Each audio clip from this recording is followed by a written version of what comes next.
slowly introduce things in hopes that our IT challenges will be resolved by the end. Apologize profusely for them. Did you all know those things? Welcome again to Using Compensatory Strategies for Living with Dementia. Thank you for joining us. My name is Kirsten. I work with Leading Age. I'm on the education team. And it's certainly a pleasure to be here with the experts we have with us today. We're super fortunate to have these two incredible advocates. Most of us have already had a chance to witness their advocacy in action, but today you'll have a chance to hear some more specifics from both of them. So here's what you can expect for the flow of this presentation. I'll introduce Laurie, and assuming we can get her computer going, she will proceed with about a 30-minute PowerPoint presentation. You have note cards at your table, you should. If a question emerges for you during the presentation, please write those down. We will invite questions after Laurie's presentation, and then proceed to True's presentation and follow that same pattern. So please do hold your questions until the end of the two presentations, and then we'll certainly welcome your questions at that time. Without further ado, I'll go ahead and introduce Laurie. Laurie Scherrer was diagnosed with early onset Alzheimer's and FTD in August of 2013 at the age of 55. Unable to continue a professional career, she turned her focus towards helping others through their dementia journey. Laurie is on the DAA Advisory Council and the DAA Technology Group. She is a dementia mentor, a Purple Angel, and active in many support groups. On her website, Dementia Days, and that's DEMENTIADAZE.com, Laurie shares her feelings, challenges, symptoms, and adjustments in hopes of encouraging other persons with dementia and their care partners to explore ways to live beyond dementia. I think we're making progress.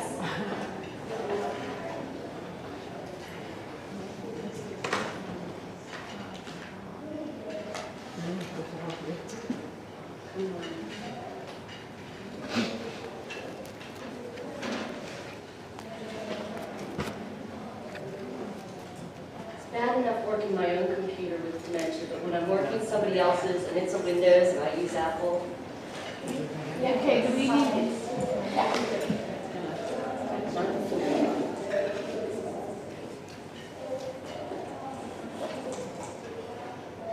So welcome, Laurie. Thank you. First, I want to thank DIA for providing me with the name tag so I remember who I am. It's very nice of them to do that, to remind me I'm a speaker, or I might not have shown up, and then I'm on the adversary council. But for now, I'm going to take this off. Otherwise, it's going to be rattling and noise I don't handle too well. So, has this been an awesome conference or what? Is everybody enjoying it? Absolutely. It's been great. Quick show of hands. How many people here have dementia? Okay.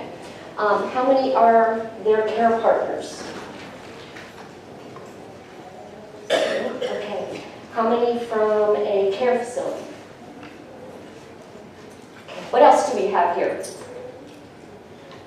Dementia Friendly Massachusetts. Oh, all right. Good. Okay. Oh, I'm sorry. Back there. Brain Fitness Club. Fitness Club. I knew that one, but I forgot. okay? Education. Education. All right, my president. Oh, I have more. Go ahead. Community services. Okay. Blue Valley Dementia Association. Awesome. So we have a variety of people in here. I'm going to try and help all of you as much as possible.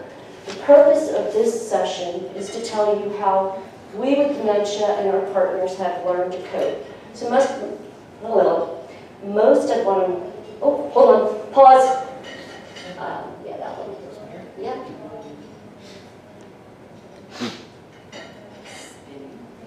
I think we've got it. Yeah.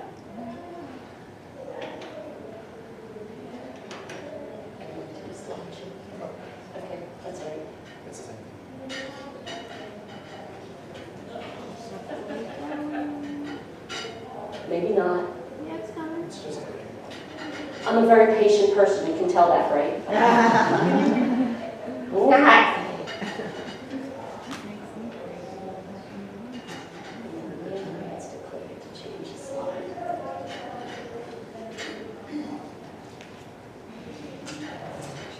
Most of my presentation is going to be about how we have learned strategies to cope.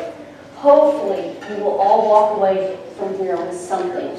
If nothing else, I hope you walk away understanding that there are triggers that make our dementia worse. And it's important to identify what those triggers are. This is my husband, Roy, over there. Roy, say hi. Roy is my partner in every sense of the word. We've been friends since I was 11 years old, and he has turned even more important to me since I was diagnosed. This is my cousin Amanda. She's my backup, one of my backup care partners. So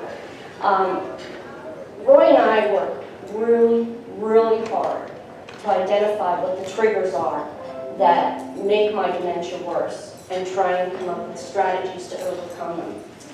In 2015, I wrote Last Night I Wept, and I want to read this to you. Last night I wept. I wept with an uncontrollable cry that consumed my throat, my heart, and my gut, wrenching from me the feelings of guilt, loss, and fear that have been inside and stripping away every ounce of my joy and hope. I wept for the loss of my plans and my dreams for life. I wept because I know I am no longer what or who I was, and I'm afraid of not being able to control the evolving me. I wept for losing my freedom to be able to get in the car and go wherever, whenever. I wept for the lost memories that now are only photographs to me. I wept for the financial burdens this has brought us. I wept for my family and the changes that they will have to make and the challenges they will have to endure. There was no consoling me, for there was no comfort in the overwhelming grief of what was and what is to come. I wept until my shaking body gave into exhaustion and I drifted off to sleep. Dementia, whether it's Alzheimer's, FTD, LPD, it usually doesn't just happen overnight. It slowly robs us of our past, our present, and our future. Bit by bit, taking away the person we were, as it slowly eats away our brain. Dementia has robbed me of the ability to have a career, entertain large groups. We had a pool, we had a lot of large groups. Enjoy parties, drive to see my friends and relatives, or even keep up with all my household tasks. When I wrote that, I thought it would have been so much easier if I didn't know what was happening to me. I thought if I didn't know the transition period, it would have been easier. It's difficult to see myself becoming less responsible and more dependent. It hurts. It bites. It's frustrating when confusion takes over my ability to reason, think, comprehend, and communicate. I'm still Laurie. However, I know by the way people treat me and by the way I react, I'm different. I'm changing. And at times, I'm afraid. Over the past few years, I've learned that knowing what's happening to me has actually become my blessing.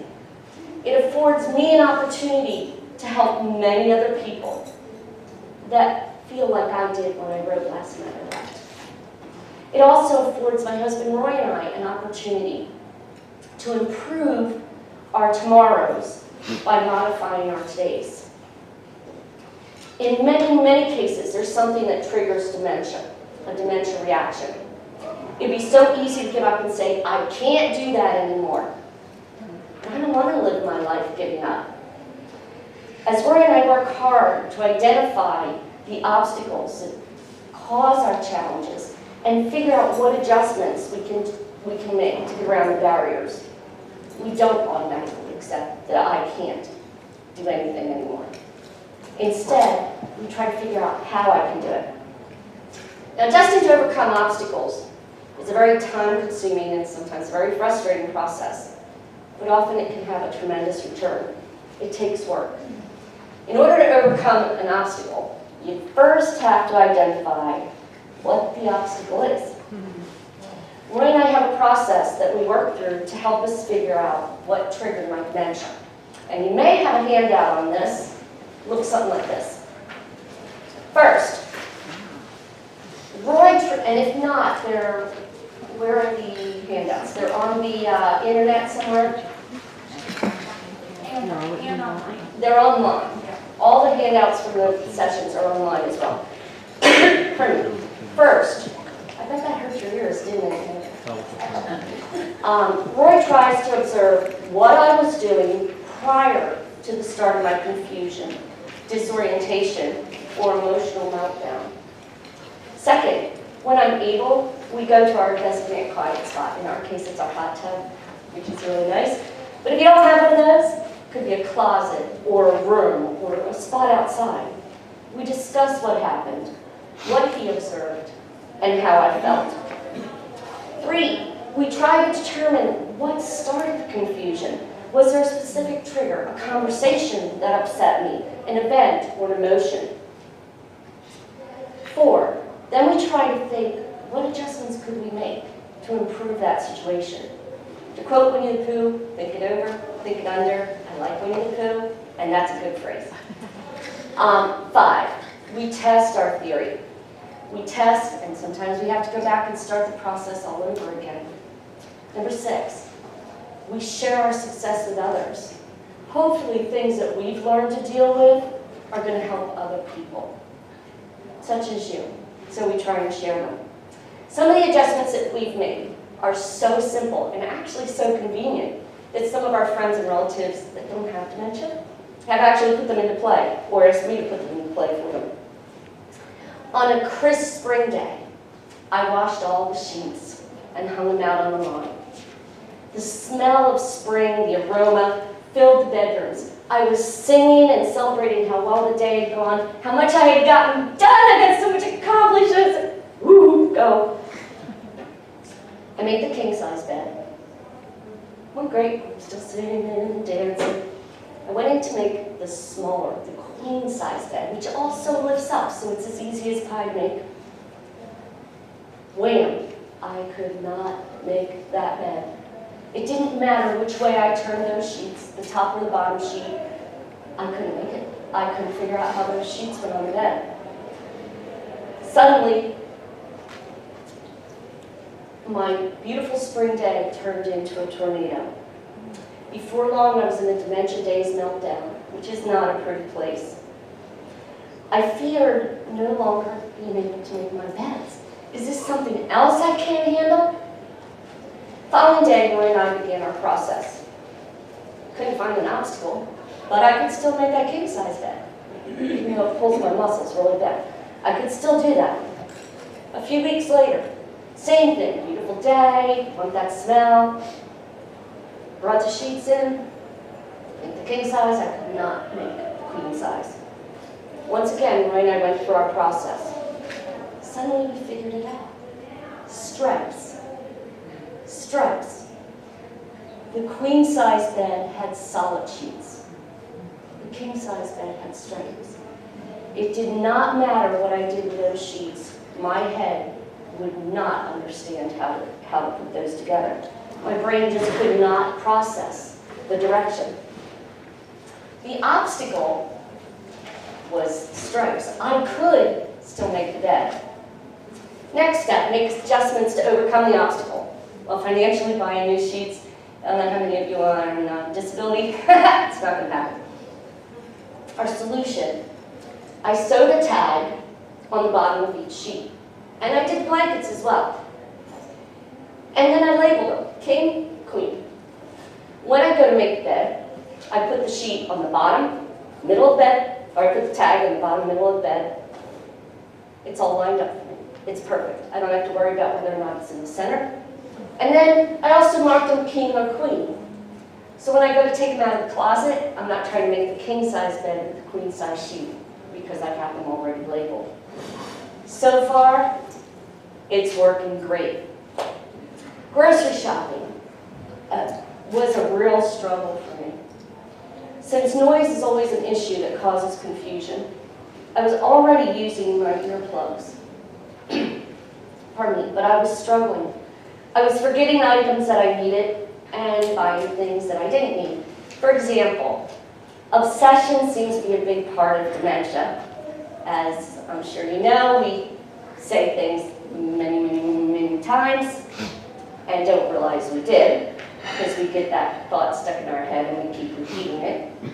Or, in my case, I bought things many times that I thought I needed.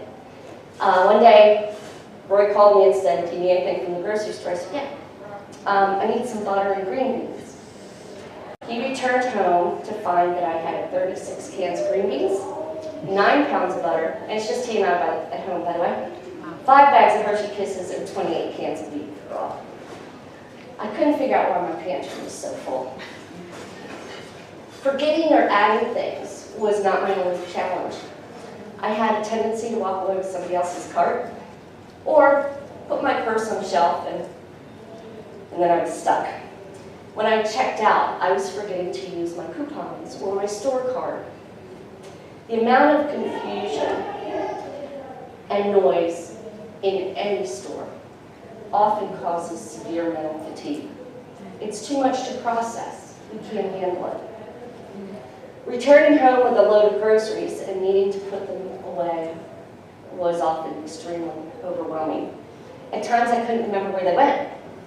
For example, the eggs and the oranges did not do well in the freezer. Don't try it. I'm still trying to locate the basil that I'm sure, based on the receipt that I bought a few months ago. And then after mixing a bag of flour in with the canister of confectioner sugar, we kind of realized we needed to come up with some strategies.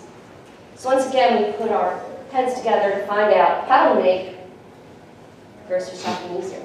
First off, everything I need goes on my iPhone. Everything. Roy and I share an app, so he can double check me. When I go to the store, if it's on sale, or even when I go, "I know I need more butter now, 9 pounds is not enough." I don't buy it. I stick to what's on the iPhone. And sometimes that's really hard, because sometimes there's a good sale. But everything goes on the iPhone. Then what we did, a simple stroller hook has saved me from losing my purse and walking off with somebody else's bag. So far, I'm the only one at my Giant that has a stroller hook hanging on their cart. What I do, when I get to the grocery store, I hook my grocery bag and my purse right on the handle. And there it is. Everything's nice and convenient. The other thing I do, I have this clip, and I don't have a baby, so I take my coupons, my grocery list, and my credit card are all in plastic. I hook them right onto the baby seat. So I have my grocery list right in front of me. So far, that I know of, I have not left the grocery store without paying. And since my credit card is there too, I think I've been pretty good. And they know me at my Giant, so if I had tried to leave without paying, I think they would have stopped me. Pardon me. Another thing I do, in order to keep from mixing the flour and the confectioner sugar, I take with me 1 or 2 cooler bags. When I get to the grocery store, I put them right in my cart. Everything perishable goes right in here. When I get home, I only have to worry about what's in these bags. Anything else, Roy or I could put together, we'll put away later. So I'm going from all my groceries to 1 or 2 bags of the frozen or perishable stuff. These things have helped me to be able to still stay a lot more independent. Losing my keys. Well, I think everybody loses their keys at some point or another, right? Especially if you have multiple drivers in your house. Teenagers, yeah, that is. Well, for me, the problem was I not only lost my keys, I always put them in my safe place, which included behind the toilet, hanging in the closet, and in the freezer. I've got to take the freezer, okay? So now trying to find your keys when you have safe places, which include behind the toilet. Who looks behind the toilet for your keys, really? Has anybody ever looked behind the toilet for your keys? No? Okay. My safe place included in with the cleaning supplies. So when I lose my keys, I lose my keys. Came up with a solution for that too. Best way to never lose my keys is to never leave my keys. And my keys never leave my purse. I always carry a bright colored purse, even in the winter, so that it doesn't get lost. It's easy to see.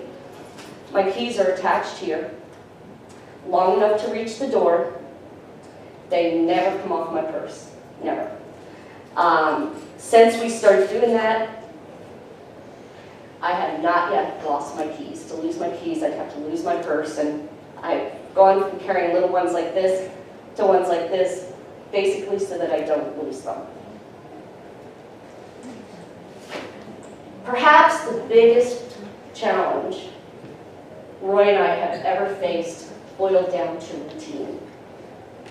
We have found that maintaining a morning and an evening routine is essential. With dementia, a routine can help establish an automatic reaction and reduces some of that think work that's required during periods of confusion. Periods of confusion and meltdowns in the evening were increasing. I worried and fretted that something was wrong. I couldn't sleep. There was something I hadn't done and was supposed to do, and what was it, and why can't I sleep, and what didn't I get done? There was something I had to do today. One night, Roy started going into bed, and I went around and turned off the lights and locked the doors. Our kitchen has a dual switch. You can turn it on at that end or that end. Unfortunately, what that means is down is not always off. If the light was turned off at the other end, it's no longer on. Went in the kitchen to the door I usually use and went to turn off the light. It was already off. How could that be? The switch is down. Why won't the light turn off? Something must be wrong. Maybe something's wrong with the electricity. Maybe something's wrong with the light. Well, I went into a total meltdown, and that was one of the worst meltdowns I've ever had to do with the dual switch. My head could not figure out why that light would not turn off. My brain couldn't grasp the concept of a dual switch. I went into a dementia daze, which is what I call it, D-A-Z-E, dementia daze, a place of confusion and disorientation, and it actually lasted quite a few days. I was so concerned about what was wrong. A few days later, Roy figured it out. The switch. Now, every night, when we're getting ready for bed, we follow the exact same routine. While I take the dogs out, my wonderful husband goes and makes sure every lock is in the same position every night, every light switch is in the same position. Give him a hand.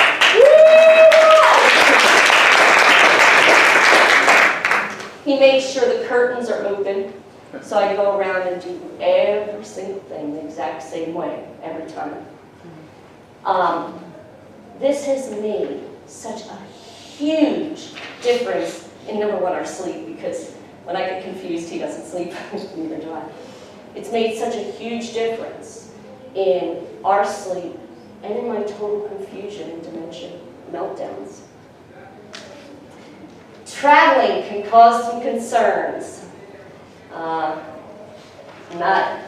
in general, but also when we've got dementia, it can really cause some concerns.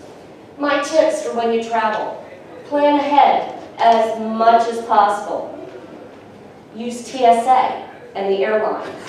They're generally very, very understanding with people that are listed with cognitive impairment.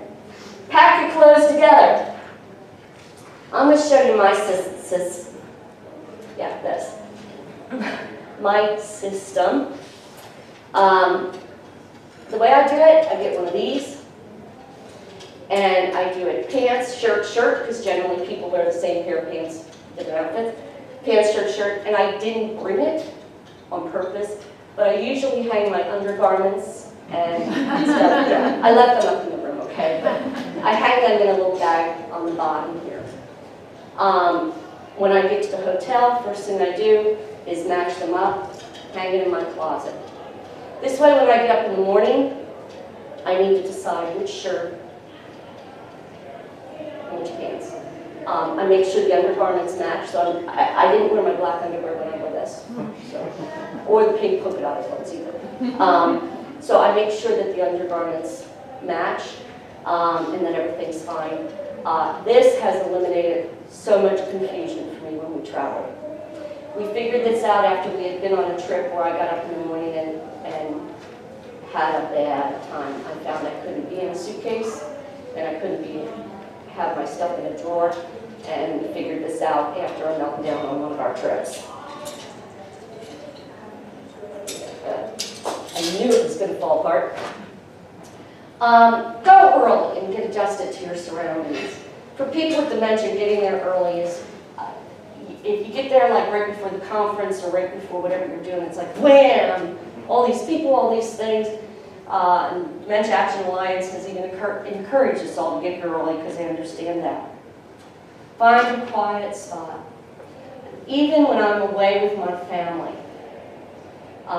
which there's 6 of us, so when my family gets together, it's, you know, right away 14 people. I need to find a place I can escape, because noise, the confusion, the conversation such as that can really get to you. Write down your room number. Has anybody had an issue with this yet? I haven't had an issue this time, but when I was at the FTD conference, I could not find my room. I could not remember the room number. I didn't know which floor it was on. Now what I do is I write down the floor and the number, and I put it on my iPhone, which is with me at all times. Relax and have fun. Now, I think one of the things Roy and I have learned so much over the past 3 years, you've got to live in the moment. You've got to enjoy every moment that you can. Although I was diagnosed with early onset Alzheimer's and FTD, which is frontotemporal dementia or degeneration, the neurologist at a major neurological hospital in Philadelphia put me on Donepezil. The first 6 months, my confusion increased so rapidly. I went downhill so fast and my abilities decreased so quickly. We really thought within a year I'd be in full-time care. I couldn't think, I couldn't comprehend, I couldn't get dressed. Well, then we started researching it, and we found that Donepezil actually enhances FTD symptoms. Although I had side effects, because that day I went cold turkey off it, and that's never good on medication, it's never good cold turkey. I did have some bad effects from going cold turkey, but after a couple months, I began to get back some of my cognitive ability. Had I stayed on the Donepezil, I would not be here today. This experience led us to understand that the doctors are not always the go-to person. We began to research and look for answers. Was there hope? Could any drug really slow down the process? We found that in spite of what 4 doctors had told me, I was not the only person in the United States under 65 living with dementia. We found many communities on the internet with many people under 65, and you've met a lot of them in this conference, who had a passion for living beyond dementia and helping others by sharing their experiences.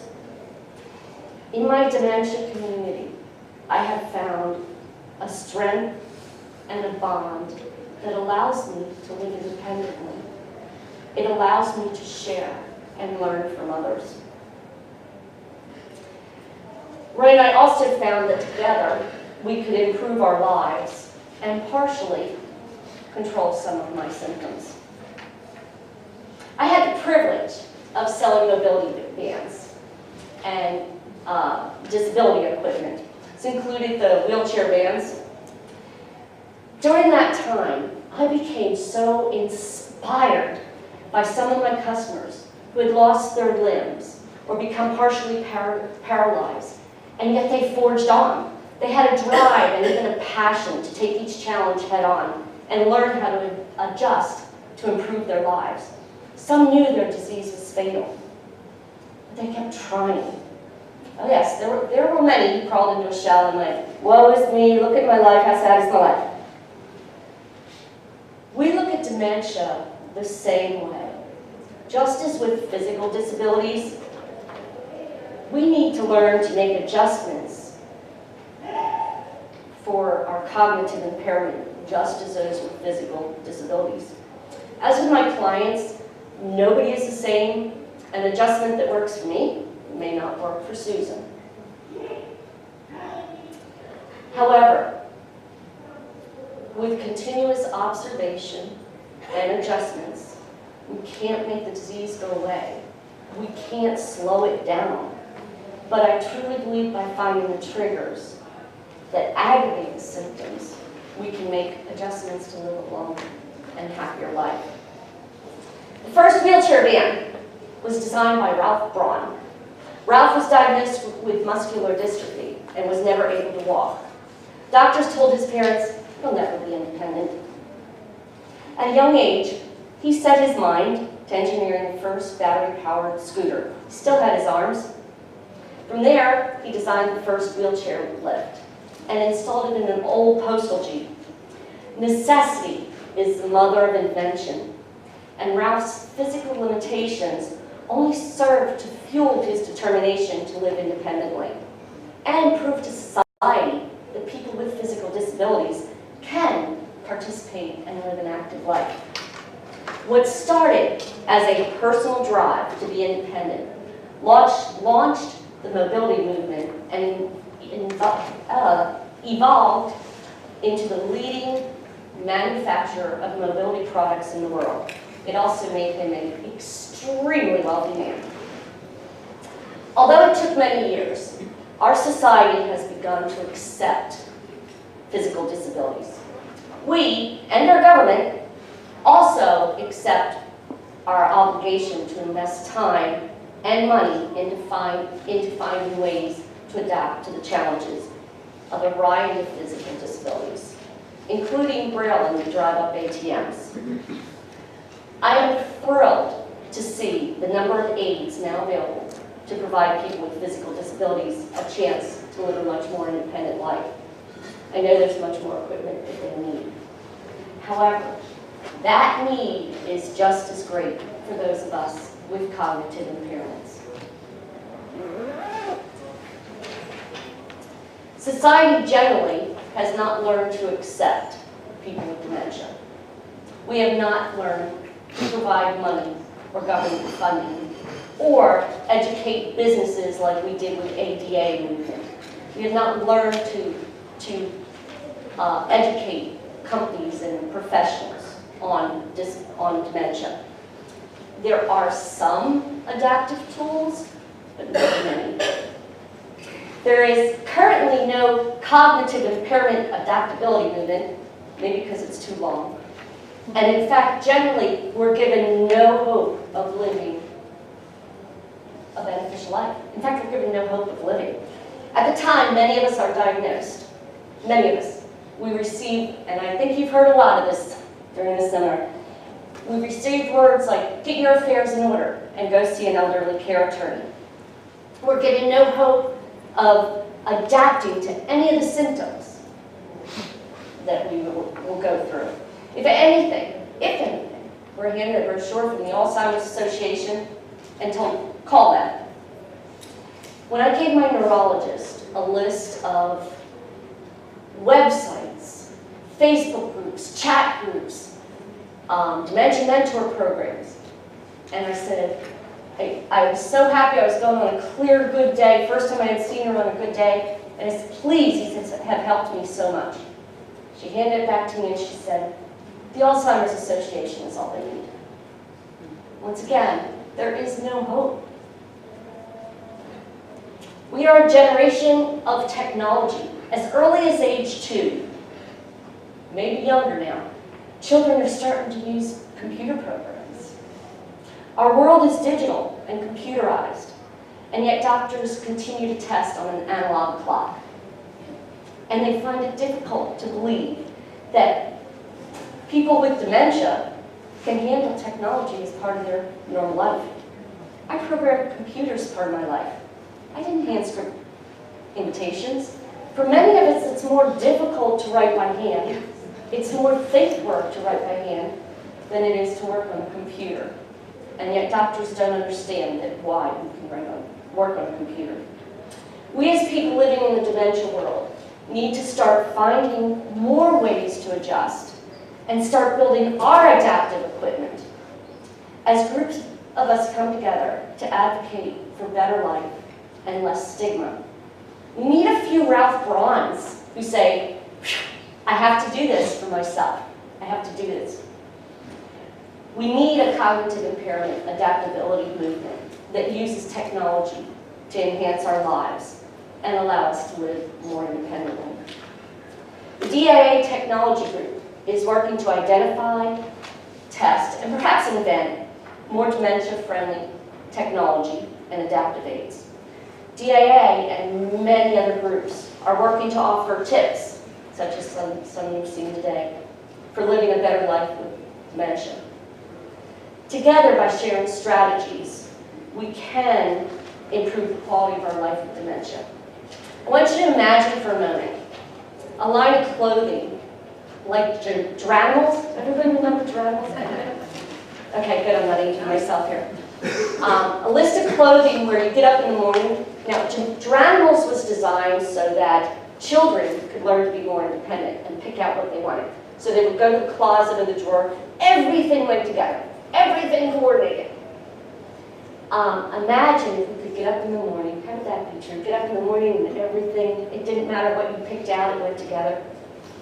There are so many things that could make our life run smoother. And hopefully, we can make some of these dreams become a reality. For now, there's still many ways that we can compensate to avoid the dementia zone and the dementia days. Here's some of our tips. And this one you do have handouts on, because it was this big in the little ones, so I had to print it. 1, maintain as much of a routine as possible. Has anybody gotten the idea that I think that's important yet? Especially in the morning and evening. We make a list of routine tasks. Scrub your teeth, brush your hair, etc. And I check them off. Why? Do I need to do that now? No. Will the day come that I will need that? Probably. So by maintaining that routine now and in the same pattern, it's becoming a habit. 2, identify the things that cause agitation. As I said, many times there is something that triggers the dementia symptoms, causing agitation or confusion. So take time to observe what the surroundings were, what the events were prior to the agitation, and try to identify what may have caused it. For example, was there a lot of noise? Noise impacts many of us. That's why DAA has headsets. Someone donated some earplugs. Noise is very hard on us. Was there an argument or something emotional? Did the surroundings change? 3, embrace and encourage abilities. Don't focus on the inabilities. It'd be so easy for me to say, I can't. To look back on the things that I am no longer able to do. I can't do math anymore. I can't write a check. Numbers have become foreign to me. It'd be so easy to focus on, I was a banker for 18 years and I can't write a daggone check. Like the sets of lights on a Christmas tree, our bulbs flicker off and on. There's times I can play my guitar. There's times I pick it up and I'm like, it's foreign to me. Does that hurt? Does that make me sad? Yeah, it does. But yet, I'm able to speak to you today. So you have to focus on the positive and on the abilities you have at the moment. 4, engage in activities. It is so much easier to sit in a shell, to go poor me, than it is to stay active. But as with anyone, our brains need to be stimulated and challenged. In advanced stages, that might be as easy as sorting buttons by colors, but they need to be active. 5, stay as independent as possible. The more independence you give up, the more dependent you will become. There will be moments when you need guidance. There's moments when Roy has to help me make a bed, for example. But I stay as independent as I can. A hard day for me was the day I had to add this to my, But I'll tell you what, after my 5th fall and the stitches that went right across here and the broken glasses, I decided, okay, my grandmother always said pride must abide. Yeah, after the 5th set of stitches, I kind of gave up. Do I need it all the time? No. When I'm with large crowds, I need this because I think I'm walking like this and I'm walking like this and I can't afford more stitches. So, although I try to stay as independent as I possibly can, there are times I need aids. There are times I need guidance. 6, maintain social activity. This is important for care partners as well as people with dementia. The internet has a number of social groups for care partners and people living with dementia. Video chats, forums, mentor programs are just wonderful ways to help you deal with dementia. 7, interact the same as you did prior to the diagnosis. Although dementia may rob us of many of our abilities and our memories, it doesn't take away our feelings or our intelligence. Even when a person is living in the past, they generally are living as an adult. Maybe an adult from 50 years ago, but they are living as an adult. They should be treated as an adult. 8, communicate visibly as well as audibly as much as possible. Dementia slows down our processing time. It takes us longer to hear and process what's been said. We use video chats whenever we can. There's Zoom, Skype, FaceTime. I'm sure you all know of many others. Being able to see you helps me process better what you've said. Write down tasks. Write it down. Rather than say, well, you need to do this. Write it down. If I see it, I'm going to retain it more. When I go to a restaurant, I ask them, please give me a list of the specials. It's hard enough for me to make a decision as it is. You give me special number 1, by the time you're at number 2, I have definitely forgotten what special number 1 was. So I ask for it in writing. Understand dementia does not make the person hearing impaired. In some cases, our hearing becomes stronger, along with a lot of our other senses. So I carry earplugs, and again, my little key thing comes in real handy. Anybody recognize that? Those are my earplugs right there. They go everywhere with me. When I get to a store of any kind or to a restaurant, first thing I do is pop in my earplugs. Because I can't filter noise. So right now I'm hearing this and that light back there on the same venue. I can't break it down. So therefore, if you go someplace that has a lot of noise, imagine what that's doing to your head. We go to Walmart, and I can tell you the conversation of the 2 people on both sides, even though I have my earplugs in. 10. To me, restaurants became noisy and confusing. The noise of dishes clanging, the silverware clanging, multiple conversations was so overwhelming, I couldn't eat. We generally didn't stay. You know what, Roy and I realized we can still go to restaurants. You go during off hours when there's very few people. I wear my earplugs and always sit away from the kitchen. Take lots of pictures, review them often. had my laptop, but then they said I couldn't use it, so I currently have 13,800 and some pictures on my laptop. I review them at least once a week. When possible, talk about them with other people. Show them to people. Talk to them about them. Why? Because the more you look at them and talk about them, first off, the happier your memories are. Just don't ever take pictures of bad memories. No, don't do that. Just go to the more happy you're going to feel, and also the more it helps you to remember that event. Number 12, get involved. And again, people with dementia and care partners, get involved. Helping others is the best way to help yourself. Best thing I ever did was become a dementia mentor and get involved with other people on dementia chats. Why? I had a full-time career. I was working 60, 70 hours a week. Suddenly I'm sitting at home, I'm going, well, you know, I always wanted to clean out that closet. All right, that's done. Yeah, I feel real good that I finally got to clean out that closet. You feel useless. You feel like you've made no process. By helping others, you feel like you have a purpose. You have a reason to go and keep living. Number 13, start every day with gratitude. Every day I say, okay, I count my blessing. Every single day. A positive morning can help reduce some of your stress as it comes along. It's so easy to accept that a task can no longer be done. It's so easy to give up. I challenge you, take time, look for the obstacles that may be causing the confusion or the decline in behavior. There's not always going to be an answer. There's not always going to be an adjustment. I wanted my hair cut before I came. I can drive to the hairdresser. I can't drive home because the blow dryers, people blah, blah, blah, blah, the heels on the wooden floor. I probably wouldn't make it home. I couldn't find anybody to take me. So there's not always going to be an answer.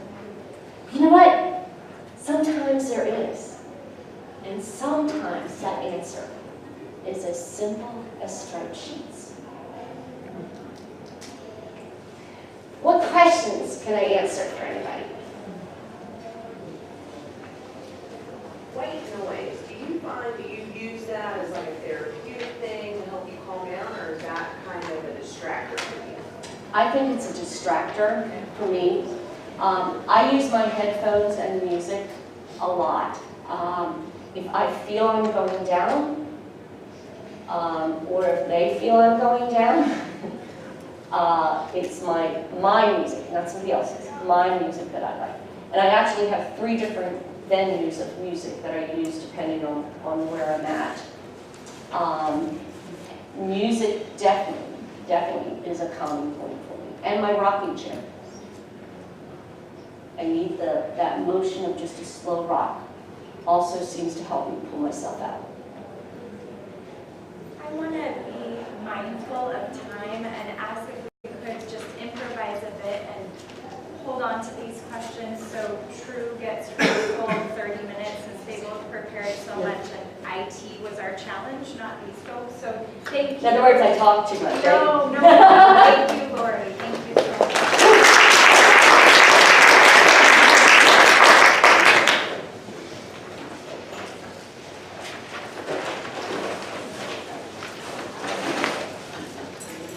Yeah, I need to. Oh, you're right. I'm still going. All right, while we switch to True's presentation, I have the pleasure of introducing her more completely to all of you. Her full legal name is Truthful Loving Kindness, but is lovingly referred to as True. True has many medical conditions, but applicable here are mild to moderate cerebrovascular dementia, strong symptoms of Lewy body dementia, and a current diagnosis of mild cognitive impairment with memory loss. She is 59 years old, has lived a healthy lifestyle, and currently walks 6 miles per week. She blogs, is assistant administrator for Dementia Mentors, on the Advisory Council for DAA, and shares projects from other persons with dementia on dementia symptoms perspectives. For today's presentation on person-centered compensatory strategies, she will be assisted by her backup brain, her husband, Guy Burnett, and hero partner, her trainee service dog. And she'd love to take strategy questions after her presentation. And again, hopefully we'll have a few more moments, but otherwise I invite you to connect with these folks individually at the end of our time.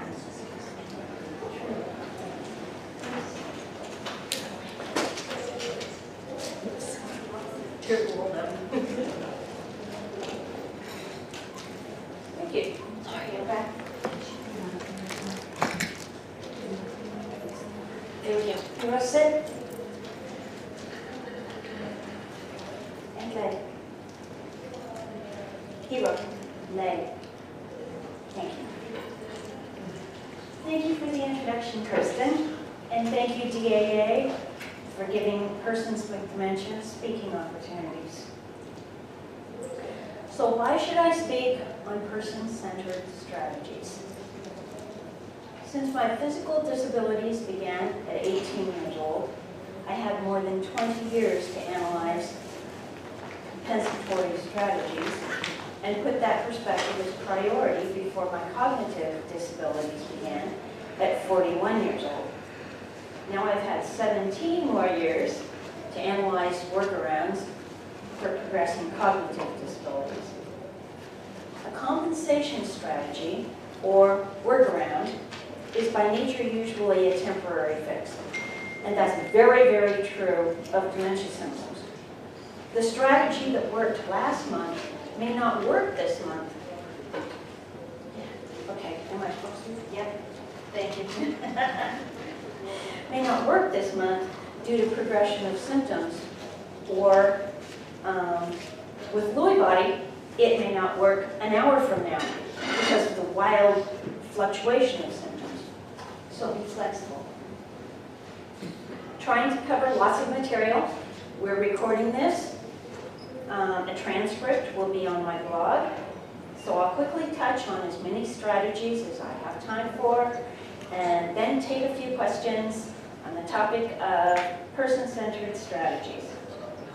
Have you seen the DAA white paper on living with dementia, changing the status quo? I think the most useful strategies are person-centered, meaning even with the same type of dementia, due to our history and composition, each one has wide differences from others. Those differences change which strategies work for each of us and how long they'll work. So, clockwise. What are my psychological abilities, disabilities, and strategies?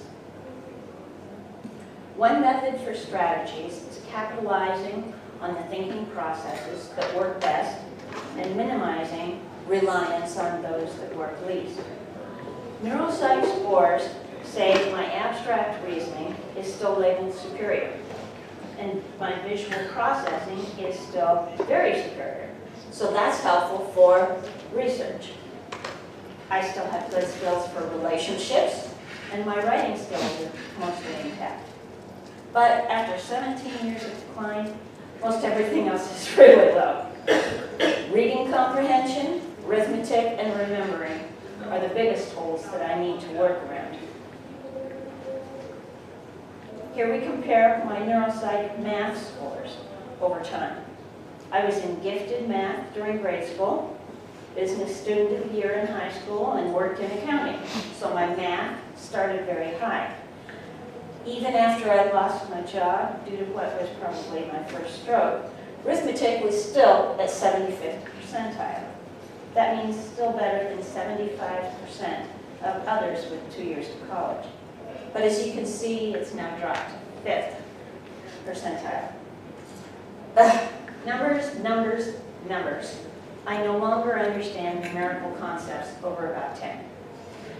75 and 57 sound like the same amount to me. And they look numerically like the same amount. So what do? remember, my visual processing is still part of that good cheese. So my husband back there at the end will make a picture or a graph like you did right there. I was feeling neuropsych testing was waste. So he put together these graphs, and this is one of them. When I looked at all those pages with the decreasing color, then I could see neuropsych testing was not a waste of time. So you might consider how neuropsych scores could help you tailor strategies, at least until conditions change again. Yep. George Huba is a person with frontotemporal dementia who has a PhD in psychology. His ideas capitalize on visual processing. So check out some of his blog entries at hubisms.com. And this isn't the slide that has his thing on it, but I can get it to you. Now other psych needs and workarounds.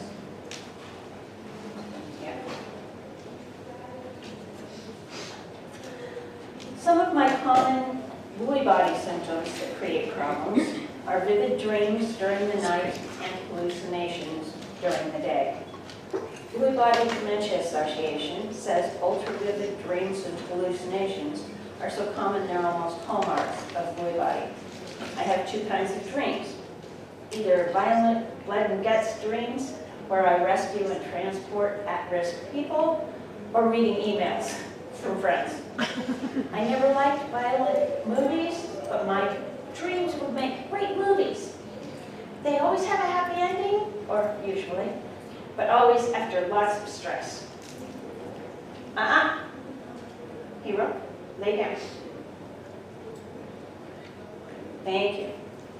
My dreams are too graphic to say aloud, hero, lay. Thank you, good boy. Which makes the point that if your loved one or patient is exhausted, there might be a very good reason. Yes, they're just dreams, but for a while after waking up, my bedroom environment is under the transposed environment from my dream. So I can't tell which one is real. Then I fall asleep again, only to begin a new episode in the same environment. These dreams are more real in every way than daytime, and they're much more exhausting, so I fight sleep. Then in the daytime, I wonder which one was real. So I worried that my view of reality was being altered by these ultra-vivid dreams. Because running, hiding, getting shot, and seeing others die is, well, it's bloody hard work, and I desperately needed rest. So, strategies for ultra-vivid dreams. 1, sight doesn't pop me out after a dream. Again, because the dream reality is superimposed over consensus reality. But my husband's voice is immediately recognized, at least right now. 2, psychiatrist. Psychiatrist's conclusion is that I'm well adjusted to both past and current trauma. So with his encouragement, I take no drugs. But he's given good insight that I'm not applying dream happenings in my day-to-day interactions. 3, one of my most effective tools is a lap harp, which I was going to bring, but there were complications, so I brought my newest, which is a pentatonic drum. I don't try to remember any songs, but the notes can't clash. That's what pentatonic means, basically, to me. So I just play.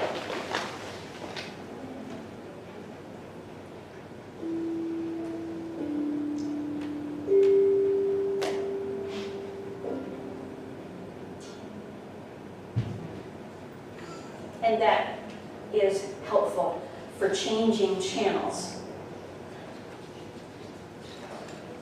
Okay, so we're still in sight symptoms.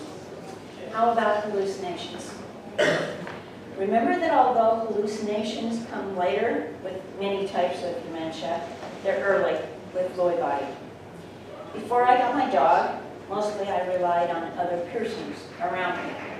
Is there a tick on me for sight hallucinations? Is there a radio on for sound hallucinations? Is there smoke, something hot? But when alone, I rely on my dog. I was sure there was an injured bird fluttering at the porch door, but the dog's lack of action told me it was a hallucination.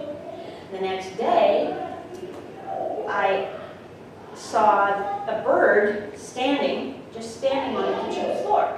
So I was sure it was a hallucination. It wasn't.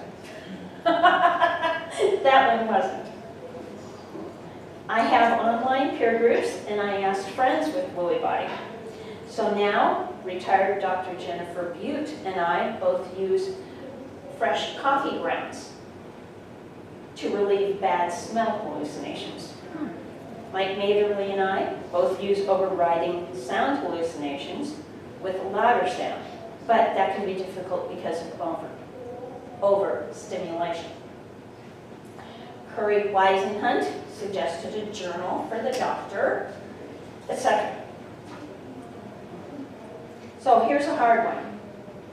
When you can't rely on your own senses for a reality check, and basic abilities of life are rapidly decreasing, change is extra scary. So what strategies for stress and emotions? Harry Urban is now living in his 14th year with Alzheimer's. He uses visualization to fool his senses into a short vacation. For me, I try to create constructive outlets for my emotions, so I'll enthusiastically pull weeds, rip sheets for making rag rugs, walk, or write.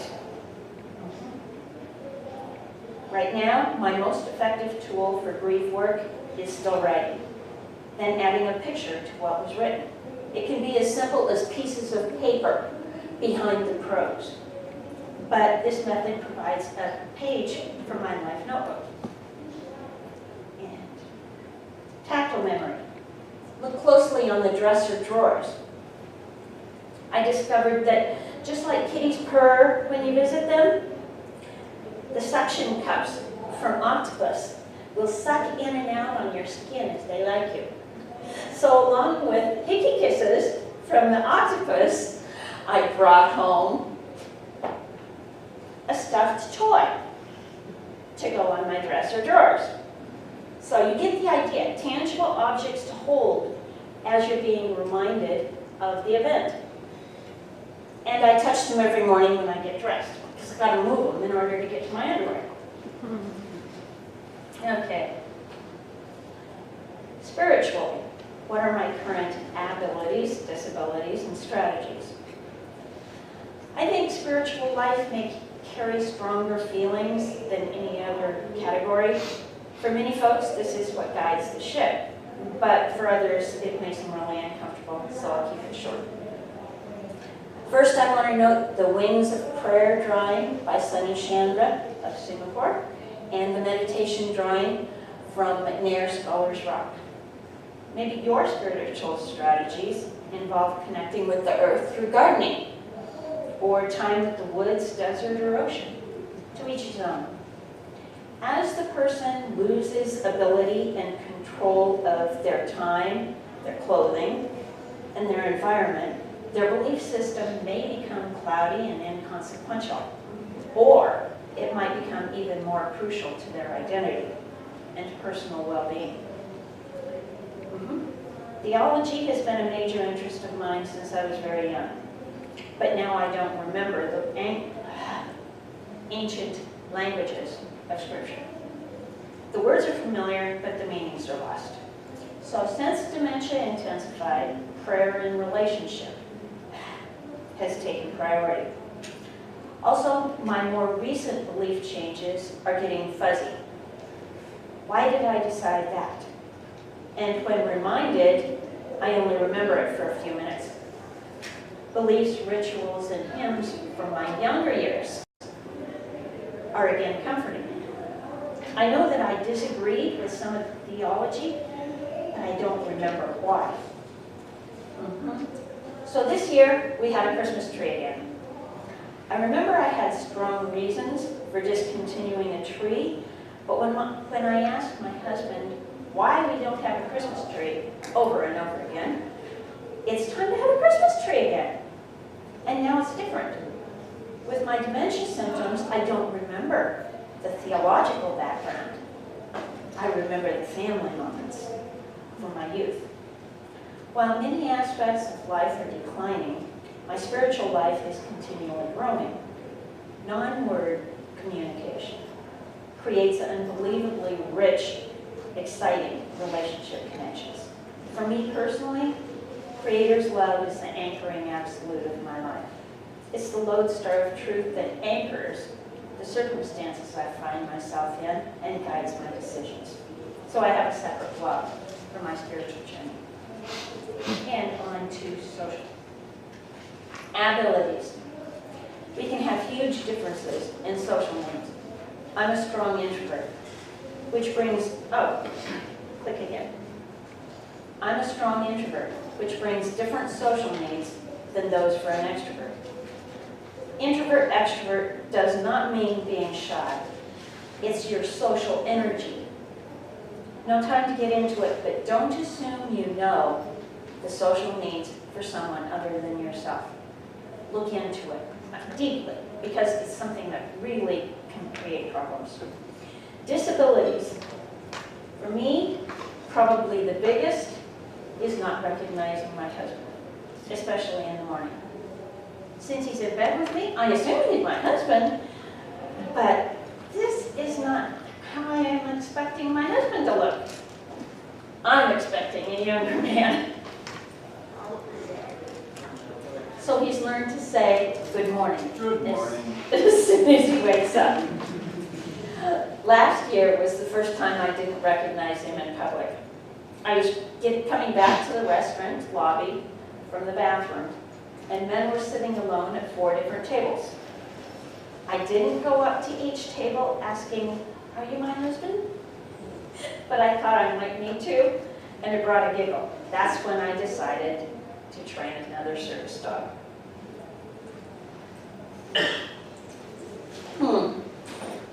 No cue here, so hero, up, that's it. Thank you. Hero. Hero. Find guide.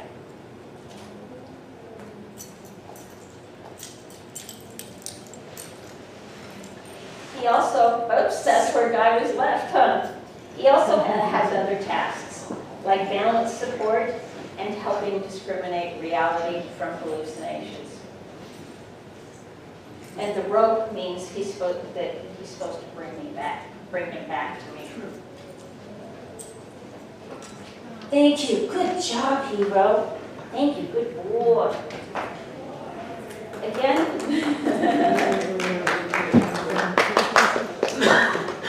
Again, remembering that each person is different, I've discovered that I'm more touch hungry now.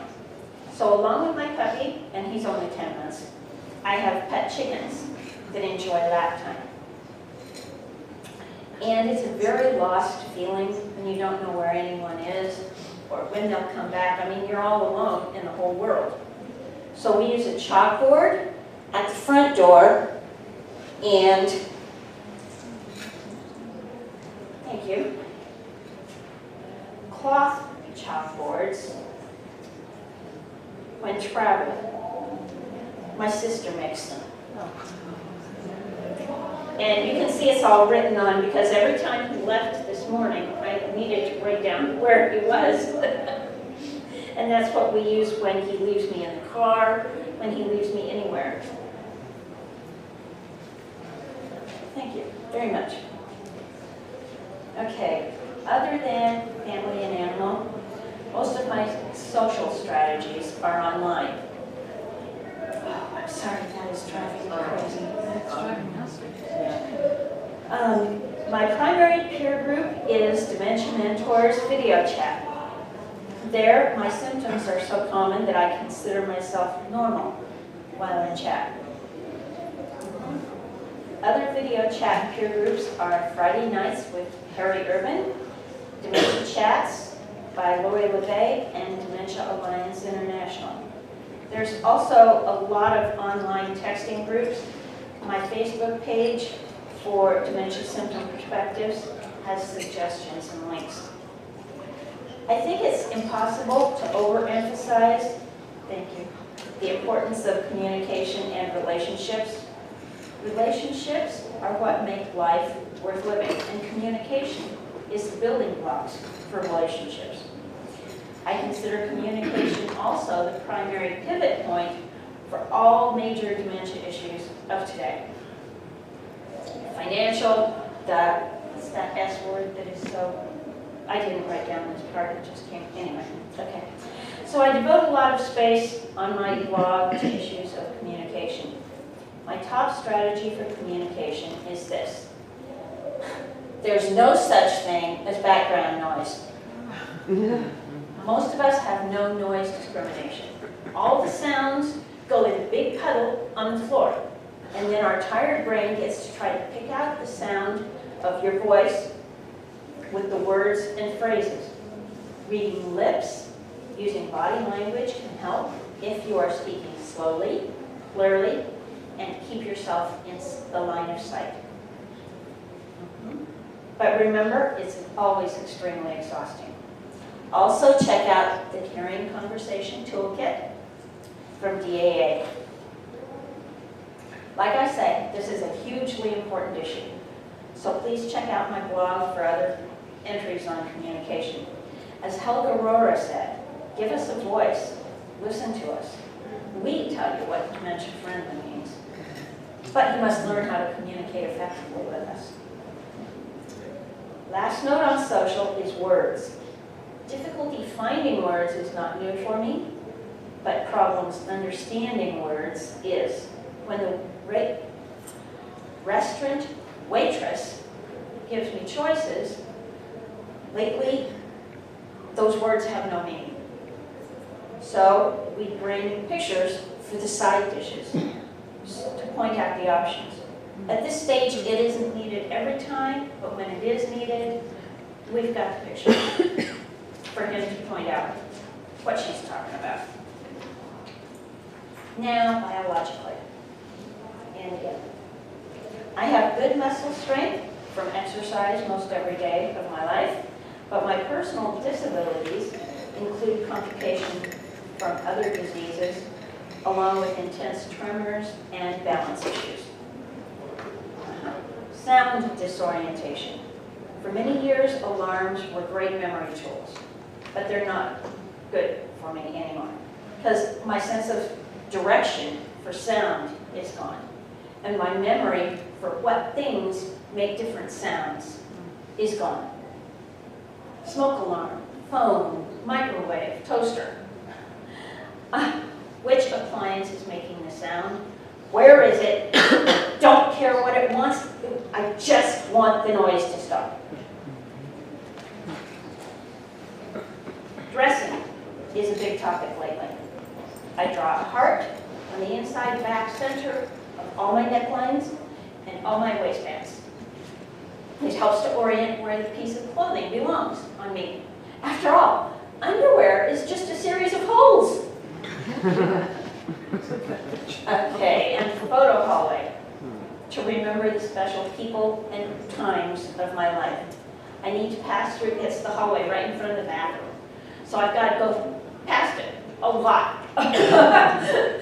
And so it's a great memory opportunity. Also creating a scrapbook of me.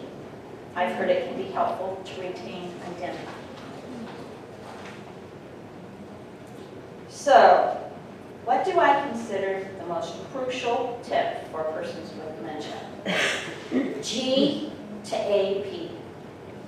G, grieve incrementally with each step in loss of abilities, behaviors, or expectations in order to A, accept life as it is, and P, find current purpose in life.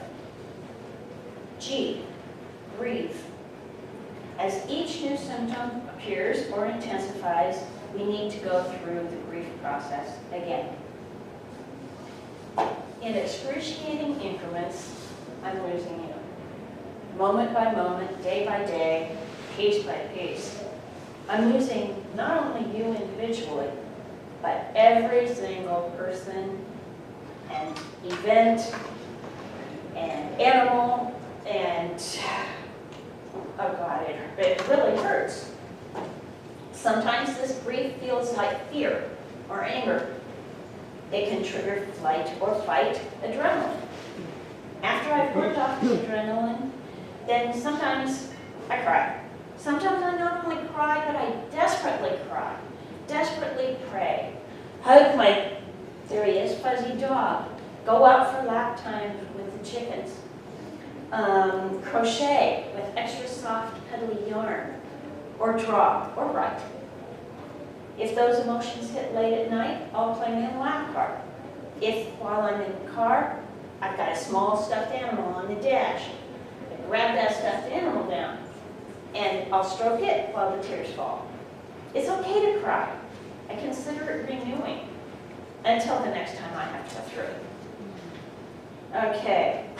A, grieve in order to fully accept reality. Without acknowledging the negative aspects of reality and allowing ourselves to go through the grief repeatedly, we cannot accept those disabilities, own them as ours, and find whatever workarounds might be possible. Otherwise, living well with dementia is usually just denial and pretending. Robert Bowles left for a few minutes. He has a new meaning for ASAP. A, acceptance. S, socialization. A, attitude. And P, purpose. He says, I've found these 4 things to be the foundation of living with Lewy body dementia. Harry Urban says, that's not saying you have to like it. You have to believe that there is life beyond your diagnosis. In order to P, find purpose in current life. On learning he had terminal cancer, neurologist Oliver Sacks wrote, I feel a sudden clear focus and perspective. There is no time for anything inessential. I shall no longer pay attention to politics or global warming. This is not indifference, but detachment. I still care deeply, but these are no longer my business. They belong to the future. On learning my dementia symptoms were probably irreversible and progressive, I reevaluated my own priorities. Like Oliver Sacks, I discovered a feeling of detachment for everything that wasn't in my sphere of influence. Oliver Sacks put it well, it's no longer my responsibility. So now, at your own deepest levels, what drives you or your patient or loved one? Psychologically, spiritually, socially, and biologically, 4 sections of our circle, what makes you more of you? For me, I'm all about reflecting truthful, loving kindness. And I've put together a purpose-driven life that suits me. But every person's different. So what's yours? Vicki Wells-Bedard said about her photo project, I'm trying to string the good moments together, much like a rosary for my heart. Rick Phelps said about memory people, we don't have a cure, but we do have each other. Chris Norris said, I can still play the horn, and that's what drives me.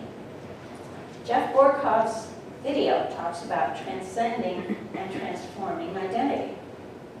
Agnes Houston, you can have a life after dementia, but it's not handed to you on a platter. You've got to choose your path, and it's scary. Brian LeBlanc, through my Alzheimer's journey, I have finally found what I was supposed to do, and it's the best job that I don't get paid for. Get up and make a difference. Harry Urban said, if I was magically cured, I would no longer have a purpose in life, and I wonder if I would lose the gift to help others. Alzheimer's gave me a meaningful purpose, to help people find the answers to their questions and give them hope living beyond their diagnosis. And Terry Gavin, believe in all the possibilities within. Allow the unfolding of a greater spirit to begin. We already have all the elements we need. We have the power and vision necessary to remove the obstacles and blocks in our lives, to create a new path in our destiny. Thank you.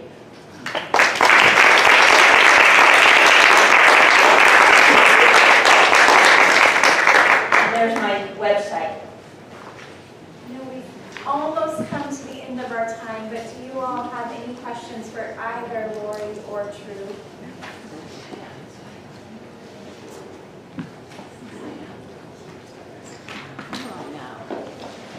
I've got a comment.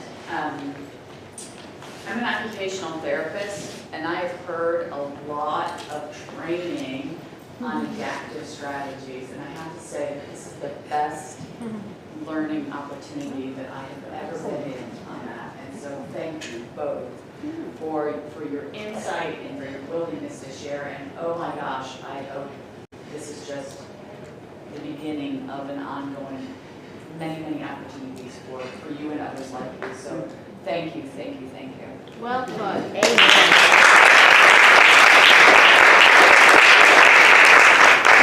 This is the first one, and although so far the feedback has been really good, the comments and the feedback that you provide is going to help the sponsors want to do it then, because let's face it, we gotta have sponsors.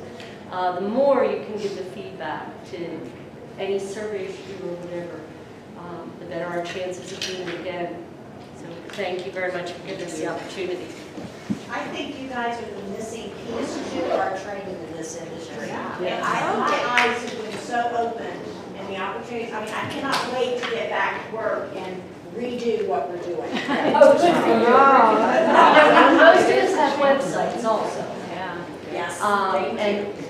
And we provide our email, or you can contact us through our websites. And I know Susan is always open to talking to people, and Robert and True and myself. Feel free to email us. Feel free to talk to us. Please visit our websites. You'll gain a lot more insight even on those. Wonderful. Well, huge appreciation again.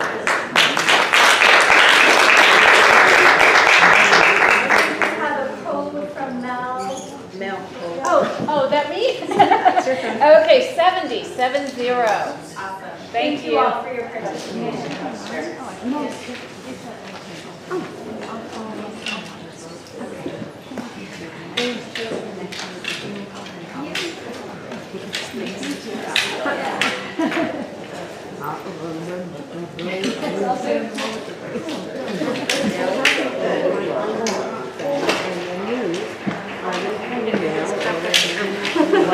Now I get all this stuff back tomorrow.